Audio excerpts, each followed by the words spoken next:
جربتوا البطاطس الويدجز قبل كده؟ تبقى بطاطس مشوية في الفرن بمعلقة زيت واحدة بس، وبيبقى ليها تتبيلة كده مخصوصة، بتبقى طعمها حلو جدا وكمان صحية.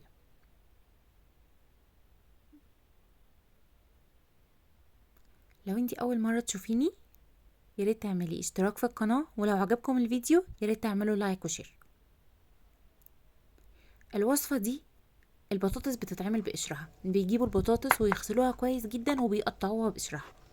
انا بصراحة ما حبيتش اعمل كده، وقشرت برضو البطاطس. فقشرت البطاطس وبحاول ان انا اقطعها صوابع متوسطة، ما تبقاش صوابع اللي هي كبيرة قوي اللي هي تاخد وقت كتير معايا في السوا في الفرن، ولا ان هي تبقى رفيعة جدا لدرجة ان هي تتحرق بسرعة وما تستويش. بحاول ان انا اقطعها كده بالحجم ده. وبرده دي حاجة راجعة لحجم البطاطس اللي معاكي. يعني انا البطاطس بتاعتي كانت صغيرة كده، فكنت بحاول ان انا اظبط الحجم بتاع الصوابع بتاعها يبقى بالشكل ده كده.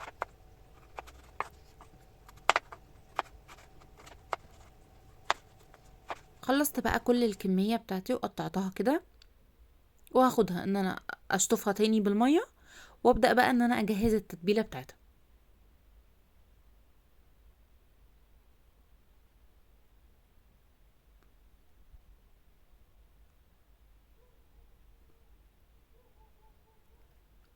هنبدأ بقى التتبيلة معلقة كبيرة من الزيت الزيتون.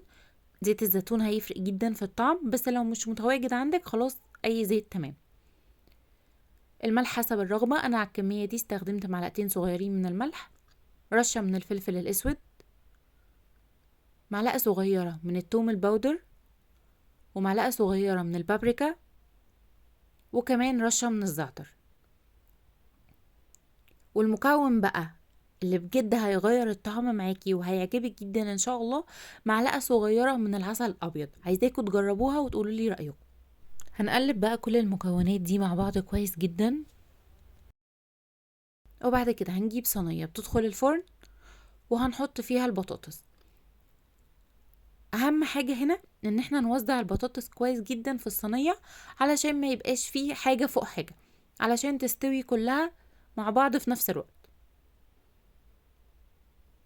بدخلها فرن سخن لمدة 20 دقيقة، بدخلها 10 دقايق وبعدين اخرجها اقلبها على الناحية التانية وادخلها كمان 10 دقايق، وبعدين فتحت عليها الشواية 3 دقايق بالظبط علشان تاخد لون حلو. بتبقى مستوية جدا وطعمها بجد حلو قوي. اتمنى ان انتوا تجربوها وتعجبكم وتقولوا لي رأيكم في الكومنتات. اشوفكم ان شاء الله الوصفة الجاية.